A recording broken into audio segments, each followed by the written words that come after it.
Ingxenye yabalandeli beSkeem Saam batshengise ukungathokozi ngenkathi laphana-ke iSkeem Saam announcer uNhlanhla Kunene owaye-actor laphana-ke kwi-show edla laphana ku-Showmax Adulting uNhlanhla Kunene ukuthi-ke uzobe joyina laphana-ke iSkeem Saam. Ngaphambi ngiqhubeke nevideo yethu mbukeli bengicela laphana-ke usubscribe, ulike ivideo and also make sure ukuthi uklika i-notification bell ukuze kuzohlezi u-updated-ke ngazo zonke laphana-ke iy'ndaba-ke zama-telenovela.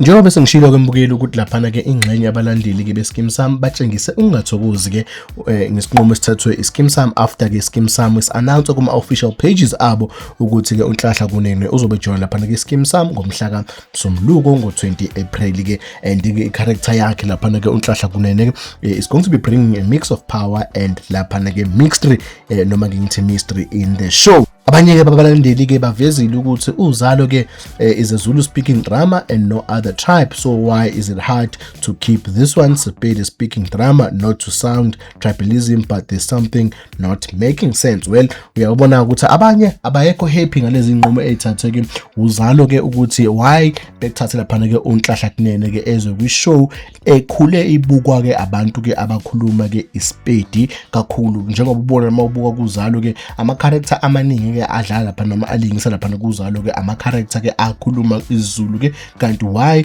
kungenziwa the same thing-ke khona lana-ke kuZalo-ke. Abanye-ke babese bebuza ukuthi what's not making sense is seeing a growing fucking man complaining about a soapy that's even fictional whilst there's serious current affairs going on. Make it sense, a whole grown man. Waphendula-ke seqala phana-ke ingxabano-ke, my guy, you're just tribalist. Shake 11 main character is it Izulu. Ispa didn't have other tribes there.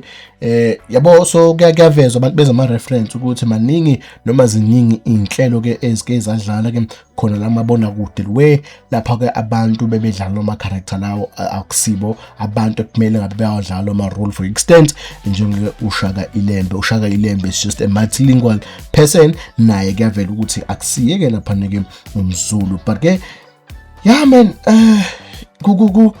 angazi bafethu, it's tense kushubile, the country is divided, kuyaliwa njengoba ubona abantu ababoni ngasolinye, abekho nje happy ngalesinqumo esithathwe, abekho happy ngalesinqumo esithathwe iSkeem Saam. I don't know ukuthi wena ungathini ngibukele isinqumo seSkeem Saam. Do you think it's right?